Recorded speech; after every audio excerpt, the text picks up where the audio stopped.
Hello everyone, welcome back. History with Hilbert here, and I'm making this video today because I need to clear a few things up about some terminology of the British Isles and Britain, Great Britain, the United Kingdom, and all of these words that sound alike but have different meanings. Now, I think it's fair to say that a few people were a bit, triggered. They disagreed with me calling Ireland as part of the British Isles, and they had, loads of comments, and there was a slight war in the comment section and whatnot. But don't worry, History with Hilbert is here to clear all this up, and some history behind it as well, of course, so why we have all these different names, what they entail, and what's part of them. So let's have a look. What actually is Great Britain? What are the British Isles, and what are the different countries within them, and why are they there, and why are they called what they are? Well, we're going to start from the very basics and have a look at each of the countries inside the British Isles.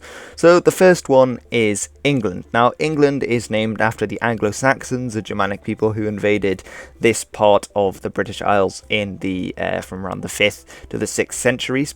And England actually comes from Anglo-land, which is the Old English word for England, which means land of the Angles. And again, the Angles were one of these peoples, Germanic peoples, who settled.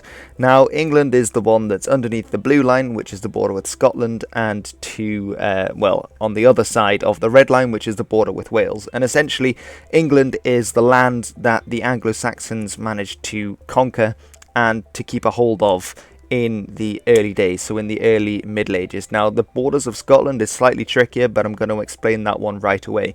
But that essentially is England. The flag has the St. George's cross on it, which is a red cross on a white background. And that's pretty much all I'm going to say about England.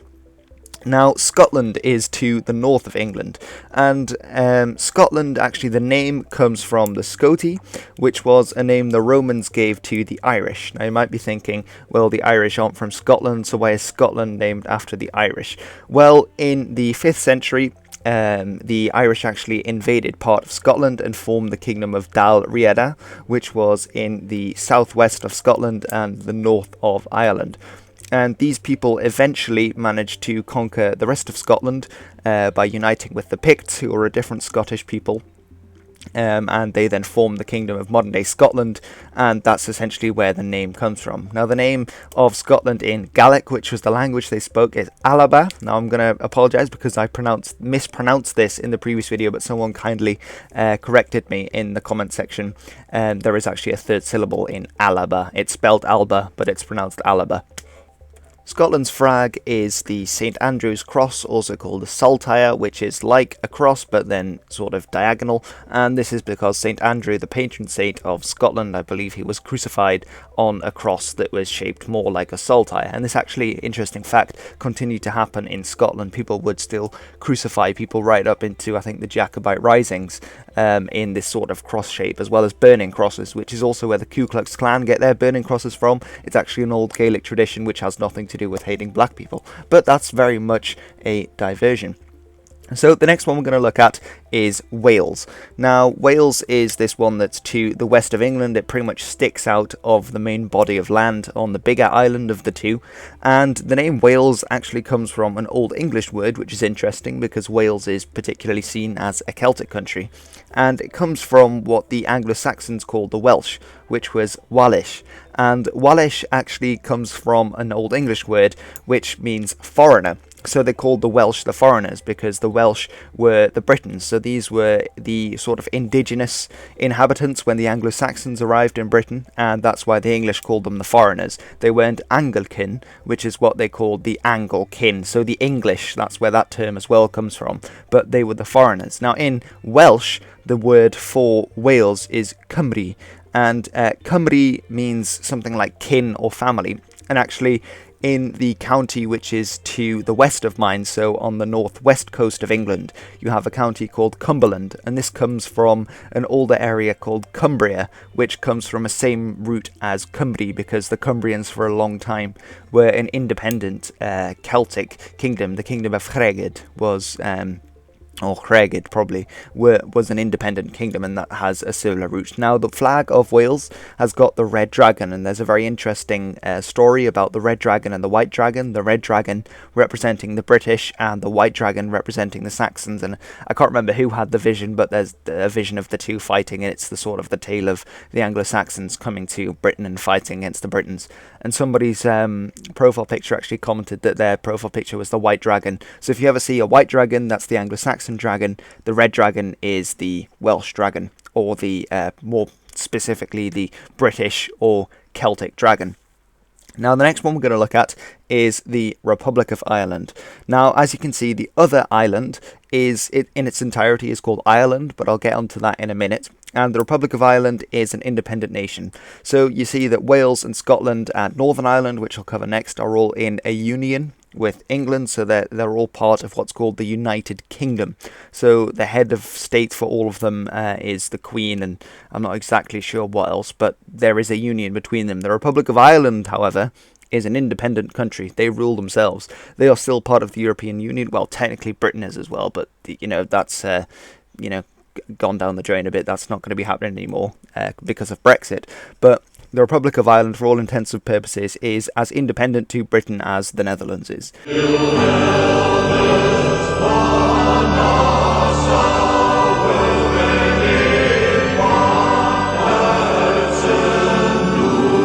So that is a completely independent country. Now, the reason why the Republic of Ireland is independent, well, as you can see, it's a different island. And already from, I think, the 12th century, with the Norman invasion, with Strongbow, the English have had land in Ireland, and they gradually conquered more land in Ireland until they had conquered the whole area and it was part of the United Kingdom. However, the Irish felt themselves as a different people, which they were. They had their own language, which was Irish, their own customs, Gaelic customs.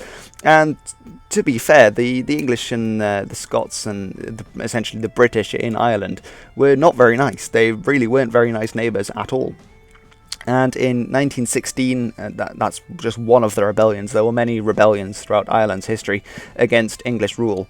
There was a very famous rebellion called the Easter Rising in 1916, where Irish Republicans and Irish nationalists took over large areas in Dublin. For example, the post office is very famous and held out and proclaimed the Irish Republic. Now, this was put down, lots of the leaders were executed, but after this a sort of guerrilla war began against the English in Ireland. And in 1922 there was a peace treaty, and I can't remember exactly what it was called, but essentially Ireland became an independent country in 1922. However, 6 counties in the north, Northern Ireland, had a majority of Unionists, so people who felt more British than Irish and wanted to stay in the United Kingdom. However, there was a significant minority of Irish Republicans / Irish nationalists who felt Irish. Now, this was generally also to do with religion. It's not necessarily so, but most of the time the Catholics in Northern Ireland would feel more of an affinity towards the Republic, that they felt Irish, and the Protestants in Northern Ireland would feel more Unionist and therefore more United Kingdom. So they split, and 6 counties in the north of Ireland, the counties of Antrim, County Down, Armagh, Londonderry, Fermanagh and Tyrone, became Northern Ireland, which was still a part of the United Kingdom. However, the south, on the other 26 counties of Ireland that became the Republic of Ireland, became an independent country from Great Britain and the United Kingdom. Now let's have a look which bits are which. So this big island here is called Britain, and the little island is called Ireland. Now this is fairly simple. So then we also have the name Great Britain and Ireland. Now there are a few theories as to where Great Britain comes from. One of them is that I think the Romans or the Greeks called Ireland, they called that Little Britain. I know there's a comedy as well called Little Britain, and they called the big ones, so England, Scotland, Wales, they called that Great Britain because there were 2 islands and you call one Magna. I can't remember what the Latin is for small now, but yeah, that's what they call them. Now, another explanation is that there is an area in northern France called Brittany, The reason why, and some people mentioned this in the comments as well, I didn't actually talk about Breton in my languages of the British Isles because it's not in the British Isles, but I will cover that in a later one. When the Anglo-Saxons invaded, some of the Britons went to Cornwall, some went to Wales, and others crossed the Channel and went to Brittany, and this is why it's called Brittany, because of the Britons, the Celtic population, and they brought their language with them. So the Breton language, which is still spoken there today, is a lot like Cornish and a little bit like Welsh because it's from there. And then obviously this would be seen as Little Brittany, and the other Britain, which is a lot larger than essentially the sea arm in northwestern France, is then called Great Britain.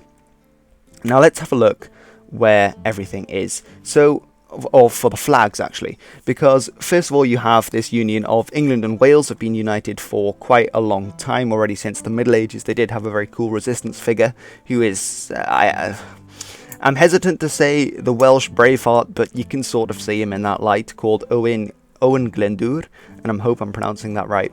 And he's a very cool guy. I was very interested in him as a young lad actually. I'll make some videos about him.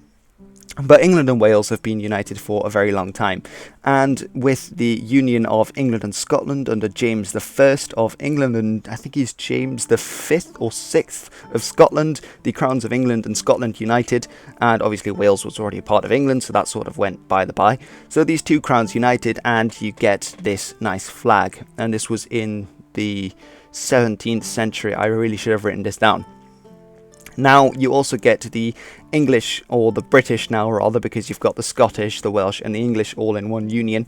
They also managed to finish the conquest of Ireland, and then you add in what's called St. Patrick's Saltire, which is, St. Patrick is the patron saint of Ireland, so this is another Irish flag.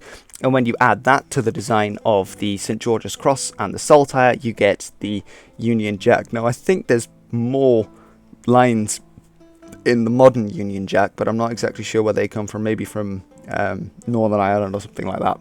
But then as well you get in 1922, obviously Ireland left the United Kingdom and formed their own country, the Republic of Ireland, or sometimes just called Ireland. I think that's the official name, but I'm going to call it the Republic in this one just to not be confused with the whole island, which is called Ireland. And then obviously you have England, Wales, Scotland and Northern Ireland, which now make up part of the United Kingdom, and that's the flags behind it. So let's have a look at each bit and which bit is which. So England, remember, is that country there. Wales is that one. Scotland is up north. Now you have Northern Ireland, which is the 6 northern counties in Ireland, and the Republic of Ireland, also sometimes just called Ireland, or Southern Ireland or something like that. Independent country, the remaining 26 counties of Ireland. Now Britain, remember, is the big island, so the countries in Britain are Scotland, Wales and England. Then you get Great Britain, which is just Britain but better. Then you get Ireland, which as an island, remember, is has 2 countries on it, Northern Ireland and the Republic of Ireland. Then you have the United Kingdom, which is England, Scotland, Wales and Northern Ireland. Then you have the British Isles, which is everything. And I'm going to tell you why the people commenting Ireland is not a British Isle shouldn't really be commenting that, and why actually they should be quite proud to be called a British Isle. Now a lot of the problems, I think, came from the fact that people didn't like it being called a British Isle because of the English or British occupation of Ireland, and then finally when they became independent they just don't want to be considered part of it. But what this actually is the United Kingdom, which is, remember, this union of the crowns of England, Scotland and Ireland, as well as Wales. Now the term British Isles comes from the Britons, who were the Celtic population. And the Celtic population of Britain and Ireland, while they spoke P and Q Celtic languages, which is a slight difference, they are related kin. So actually being called part of the British Isles, which Ireland is, even though it's an independent country, it doesn't matter, because the British Isles is a term like Scandinavia, because it's just a geographic location rather than countries which are joined together, because Denmark, Norway and Sweden are all independent as well, but they do make up Scandinavia. But the British Isles, the term comes from the Britons, so a Celtic people. So it has nothing to do with, and this is simplifying the conflict quite a lot, but it has nothing to do with the Anglo-Saxons and the English invading Ireland. The British Isles is a term that's been used before England existed, before the Anglo-Saxons existed, before they came to England and conquered anywhere, because the Romans were already using it. So actually being part of the British Isles is another way of saying part of the Celtic Isles. And I don't really think the Irish should have too much of a problem with being part of the British Isles. I mean, it's not like it's called the Saxon Isles or the English Isles, it's the British Isles. And if you watched my last video about the languages, there are 2 Germanic languages spoken in Britain, or the British Isles. And there are far more Celtic languages spoken, far more. You've got Manx, Scots Gaelic, you've got Irish, you've got Welsh, you've got Cornish, so there's a lot more Celtic stuff there. So British, although it has more modern connotations with Great Britain and then the United Kingdom, actually when you look back at it, it comes from the Celtic, from the Britons. So I don't think people should have too much of an issue with Ireland being part of the British Isles. I mean, it is, geographically speaking, this is a geographic term which has been in use for millennia. So yeah, that's my take on everything. So I hope you've enjoyed this video. And actually some other places that I should mention are the Isle of Man, which isn't part of England. It's actually a crown dependency, which means it's sort of semi-independent, although it relies on the United Kingdom for things like military intervention, although I think it's self-ruling as well. So that's the Isle of Man, which has got a cool flag on as well. And then you've got Cornwall, which is this area in the very southwest of England, where some people still speak this this older British Celtic tongue called Cornish. And then you've also got the best one, of course, mighty Yorkshire. White Rose, White Rose, White Rose, White Rose, Yorkshire, Yorkshire, Yorkshire, Yorkshire, Yorkshire, Yorkshire, Yorkshire, Yorkshire. Alright, so that's all I've got time for. Thanks very much for watching this little video, and I hope you'll tune in again soon. Cheerio!